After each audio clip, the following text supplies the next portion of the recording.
Hey family, this is your man, not your boy. Go black to Africa.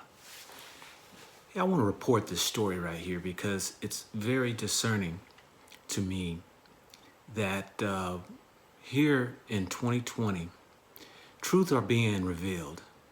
And if anybody understands something that has been happening here just in a few years, you're going to start to have your eyes open, your spirits going to become unlocked, so that you will be able to see what's going on around us. Now, my channel, I hope that you would go ahead and subscribe, hit the bell for updates every time I put up a video so that we can share. This is the power of the internet, so that not only us in our own individual countries have information, but we can disperse this information out into the public. I know sometimes we talk about uniting and blacks and Africans and all this, whatever we want to call ourselves, don't unite. Can we at least do this? Share. Whether you agree or disagree, can we just share information?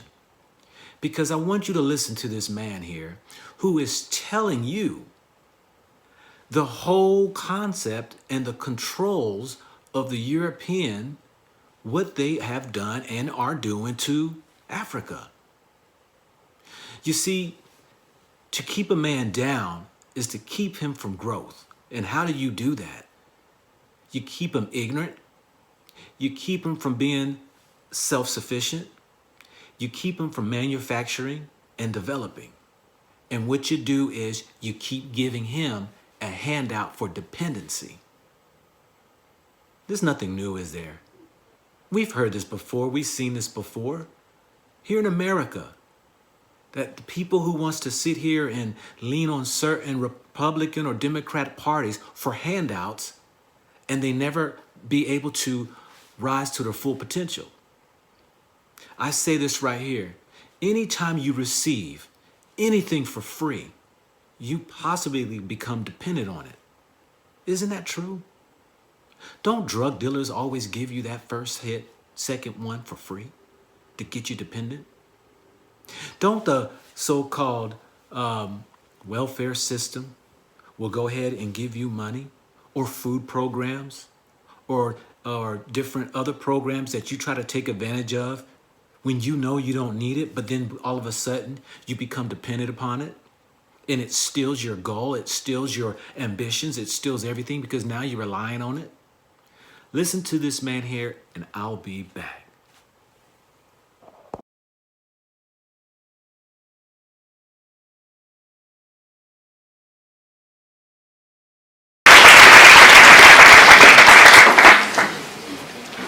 So I must thank the Critical Collective again for inviting me. Just to paint a little bit of a picture that you already know. Okay, so what this presentation is fundamentally designed to say is this. Africa historically, sub-Saharan Africa, has been fundamental to the global prosperity of the advanced countries, okay? And Africa had a role to play. It has a role as a raw material producer. We will not allow sub-Saharan Africa to escape that. Okay, we do everything to keep sub-Saharan Africa where it is, also impoverished. It's absolutely vital for the prosperity of everyone else. So let's get clear about that. Okay, and this means all the economic structures, all the global institutions, and the economics we teach everyone is all designed to keep Africa exactly where it is. And whether it is Europe or US or now China, it's always the same. We need Africa to be impoverished because we need those raw materials and we need them dirt cheap. Okay, so that's the message. It doesn't mean to say that there's nothing Africans can do. Of course there is.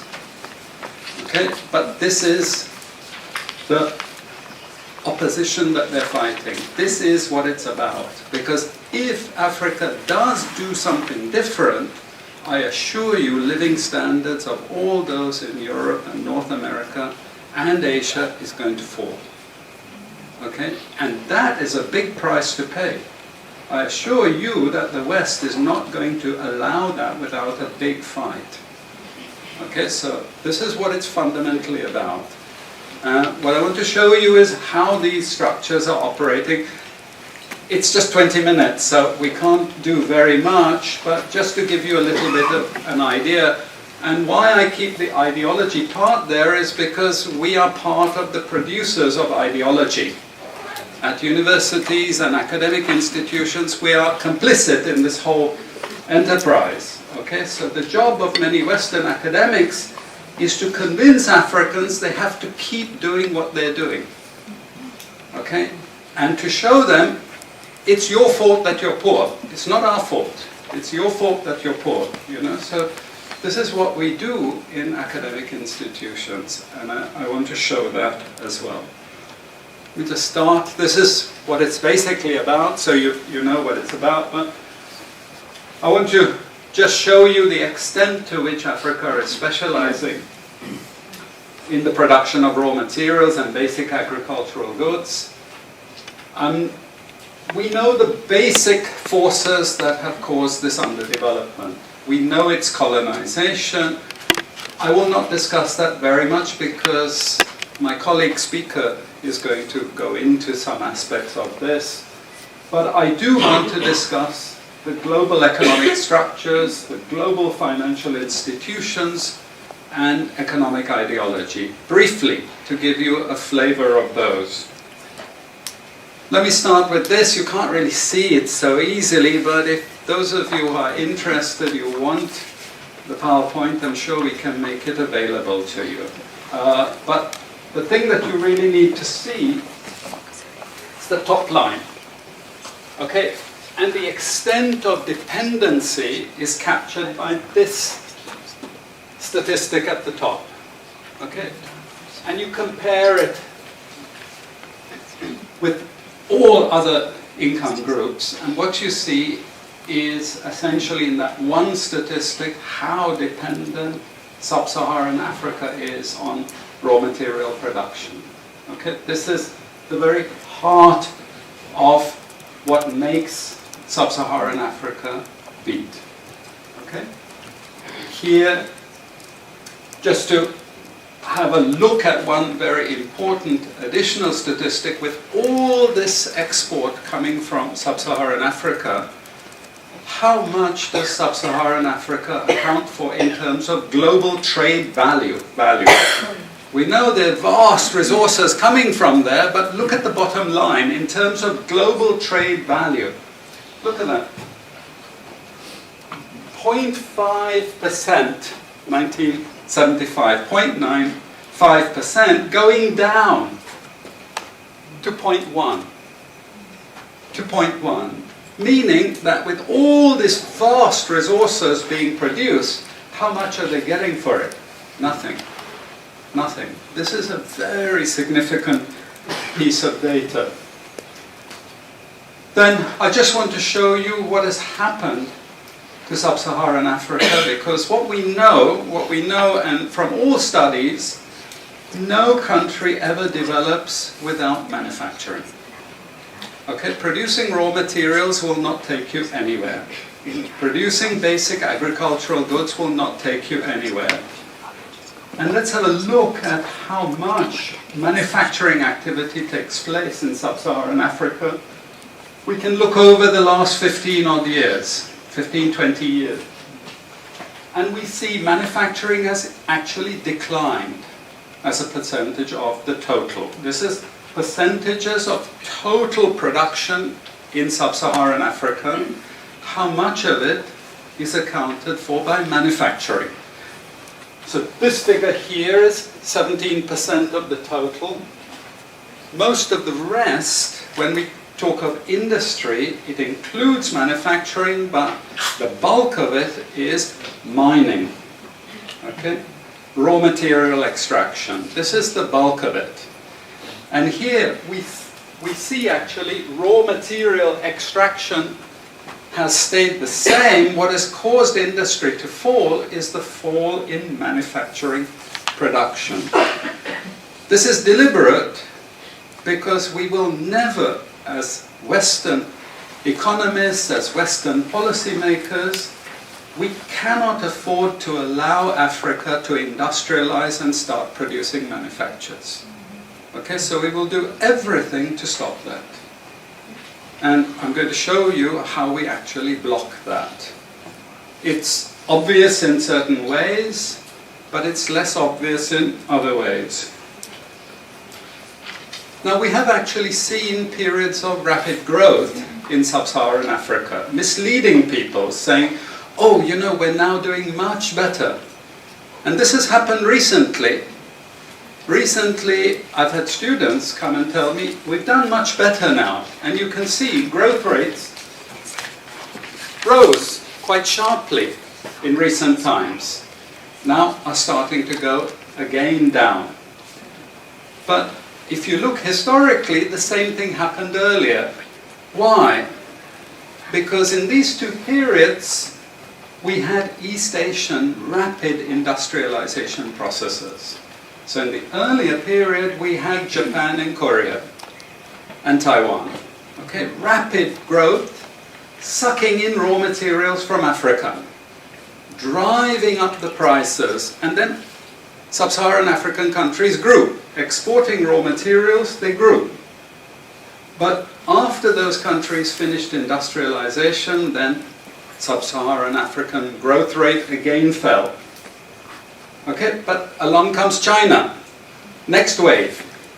Okay, again, sub-Saharan African growth rises, but now China is going down. As many of you now know from the press, China is going down. But sub-Saharan Africa is going down even faster. And we're going to go back to where we were again, with very low prices of raw materials, very low growth rates, and again, the sorts of poverty that we saw once before. Because, bottom line, sub-Saharan Africa is condemned to this role. Just the supplier of raw materials, not a manufacturer. Very recent data showing emerging markets that produce raw materials against emerging markets that produce manufactures. And you can see now with the weakness in the global economy, it's the emerging markets, that's the red line, it's those countries that are suffering the most, the emerging markets producing raw materials. They're suffering the most. And here it translates into their currencies being butchered. Okay? The currencies are collapsing of these countries, and many of them are sub-Saharan African countries. Some of them are Latin American countries, okay, who also rode that same wave. They thought that raw material production was going to save them. But now they're facing terrible problems. And I'm sorry to say, it's just going to get worse in the next 2 years. It's not going to get any better. And this is what it does in terms of gross domestic product. It's the blue line you should look at. It's the blue line compared with the red line. And what we know is that blue line is really going to go down sharply in the next 2 years. Okay, so relative to the rest of the world, sub-Saharan Africa is going to suffer. Again, why? Because it's condemned to this raw material production. This is basically why. How is it condemned to that? Well, the first and most important is the economic structures. After colonization ended, we needed new structures to keep these countries where they were. Okay? And the first of those is aid. Okay? We give them aid. Aid for what? Actually, we give them aid to keep repressive regimes in power. That's all. Okay? We're not giving them aid for much more, except a little bit of infrastructure to make sure those raw materials get to the ports and are gotten out of the ground. But for the most part, we give repressive regimes money and power and guns to keep that system going. This is what it's fundamentally about. All the hypocrisy about transparency and democracy and bullshit like that, it's all bullshit. You know? And at least the Chinese don't enter into that bullshit. They say, we don't care about the whole political environment, we just give the money. Okay? And it's for raw material extraction, period. Okay? Number 2, and this was a very important one, still is debt. I was telling some of my students today, was it today or yesterday, about Confessions of an Economic Hitman. Do you remember this? Have any of you heard of this one? Confessions of an Economic Hitman. It's a book written by John Perkins, who used to work for a very nebulous, opaque bank. No one had ever heard of this bank, but it was formed in the 1950s by the IMF, the CIA, and the American State Department. And it had only one job: to lend money to developing countries that were raw material producers in order to indebt them. Once you are in my debt, I control you. Okay? And this bank had 4,000 employees. But no one ever heard of this bank, you see. But it would go to country after country offering loans. And if the president did not accept the loan, they were killed. And he gives 2 examples of presidents who were killed when they did not accept the loan. You see, the lending is also very important to trap the country. It's very important. It's part of that process. I teach in Suriname. And Suriname in recent times had a huge foreign exchange reserve. So big they didn't need to borrow money. And then one of my students who was very high up in government, he said, you know, the IMF is trying to convince us to borrow money from foreigners. Why? I thought, duh, you know, sorry about this, but, you know, this is the game. And in the end, Suriname did borrow this money because the IMF said, if foreigners lend to you, then everyone will think Suriname is such a strong economy that foreigners are interested in lending to you. You understand? Before Lula came to power, you know, the previous president in Brazil, Cardoso, his predecessor, took a gigantic international loan.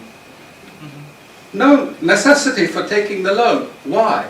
Because once I catch you with the debt strings, I hold you forever.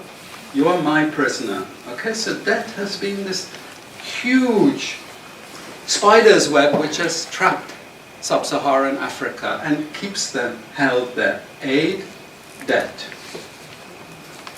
We have a third structure which is again not known by many people, but it's something that was put in place and continues to this very day, with no one discussing it. No one says anything about it. It is monopoly buying structures.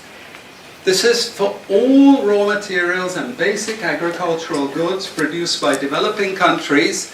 There are only 4 or 5 Western multinationals that buy all those goods.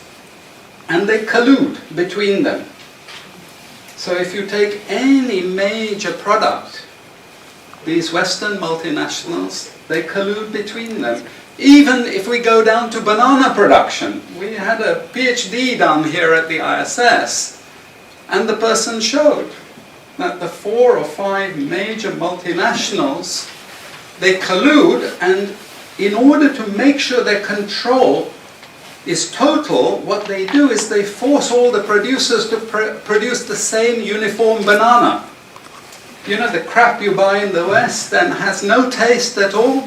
You go to any developing country, you know how a banana tastes, don't you? There's so many of them, lots of varieties, but we only market 1 or 2 types, so we have control, you see. If you don't produce at the price I want you to produce, I go to the next country. You see, we get control. So these buyers, they impose that control, and they keep pushing the prices down and down and down. Okay, this is the game. No one says anything about it. There are no commissions of inquiry to say, this is illegal, what you're doing. The WTO has nothing to say about this. But sorry to say, you know, if banana prices rose 10 times, especially for people like me who love bananas, okay, I protest. I like my living standards. Okay, it's the same with all the other raw materials, you see. We're all benefiting, we're complicit. We're actually complicit in this because we will protest and shout out if the situation ever changed. Okay, now we come to those international institutions. And I must tell you this from the outset, don't think of them as wicked. IMF, World Bank, WTO. We always think evil creatures, horrible. It's not. It's just economics. It's economic warfare. The rich declare war on the poor. It happens everywhere. It happens in a country. The rich control the government. Of course they do. You really believe you have democracy? Come on. You know, I mean, grow up. This is not about people living in democratic systems. What we have is the rich control. The rich set up these institutions explicitly to control the poor countries. And they don't give them much room for maneuver. Which incidentally, when the IMF starts talking of poverty alleviation, you should also understand that there's another game there also starting to play, which I'm going to come back to later. But what do these institutions do? What does the IMF do? What is structural adjustment about?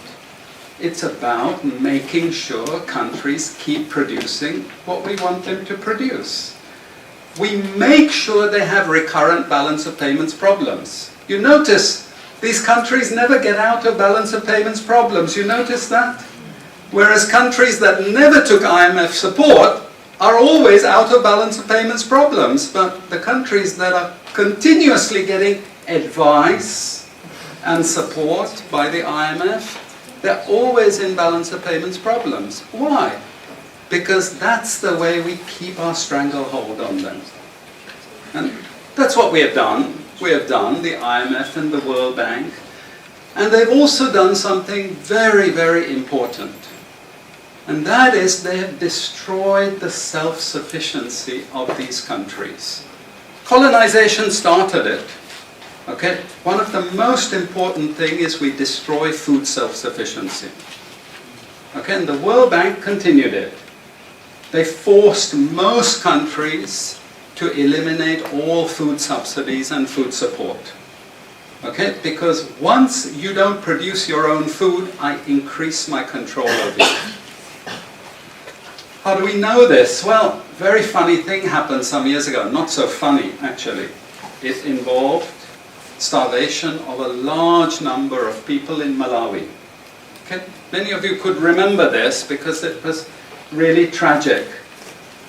But the Malawian finance minister, who was under terrible threat at the time, suddenly broke ranks and he said, well, you know why we had this famine? Because one of the conditions of the loan given by the World Bank was we destroyed all our grain surplus stocks. Why? Because remember, we want you dependent. 1970s, the US Senate, the US Congress said, we will not allow Latin America to produce their own food. We will start a strategy involving the IMF and the World Bank to destroy food self-sufficiency of Latin America. Then they will indeed be our true backyard.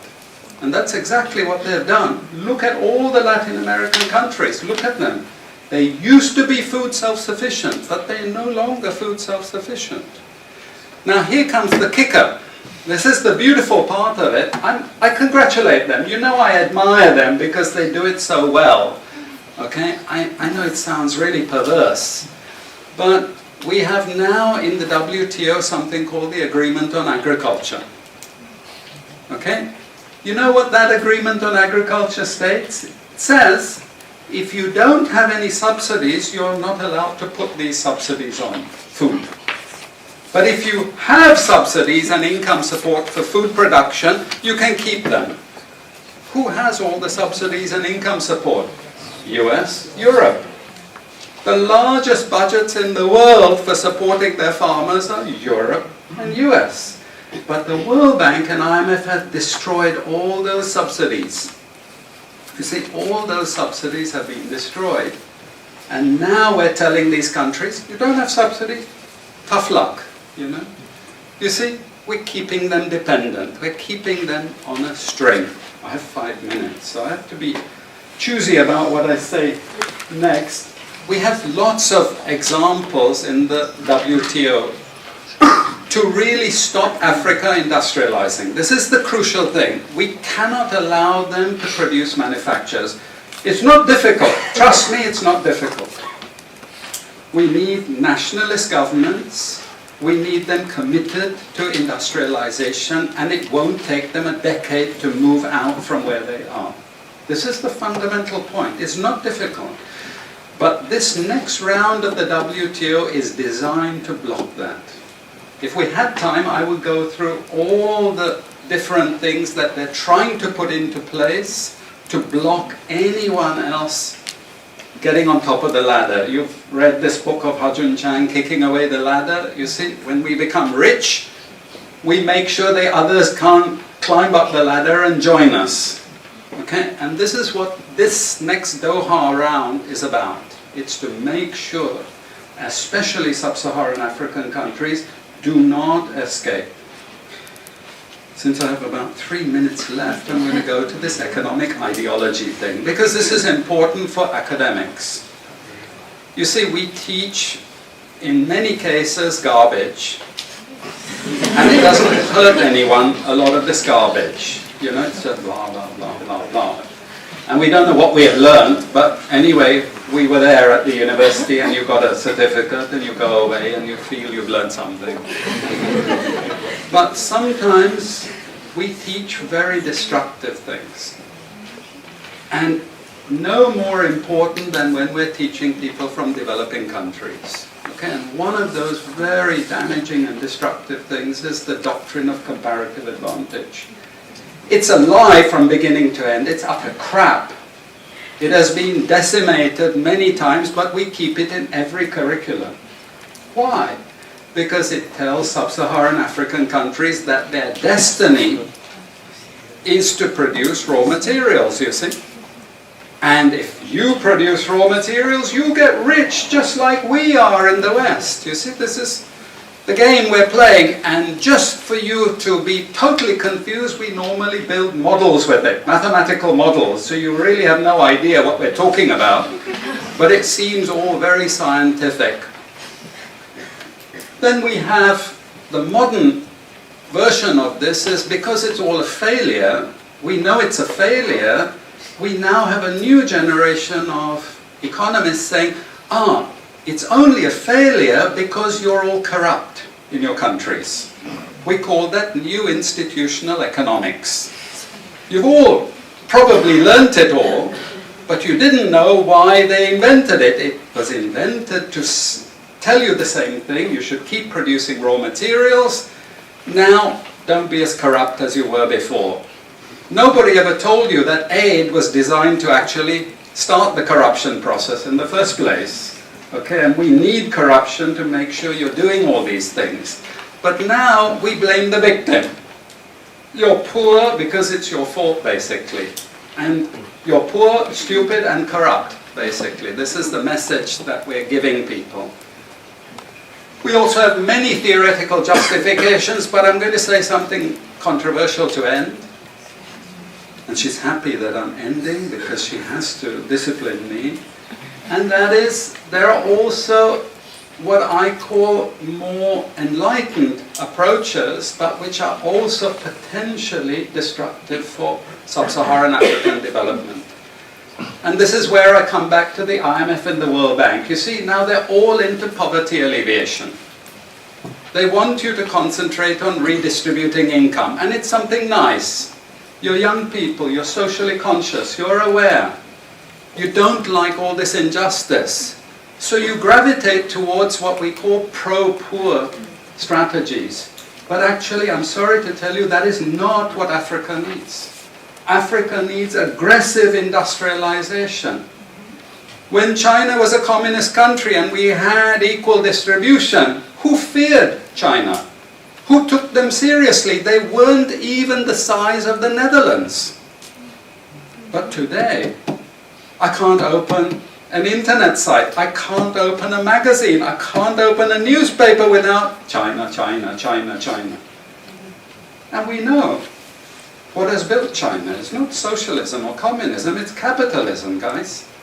It's manufacturing, it's production. This is what creates employment, this is what created jobs. I'm not pro-capitalist, but this is the reality, and unfortunately, we're now going to get caught with the good cop, bad cop.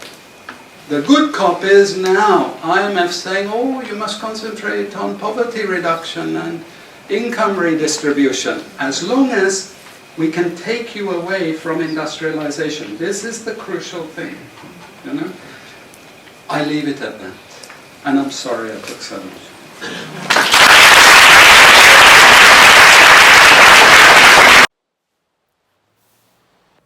We have to understand that there are enemies around us.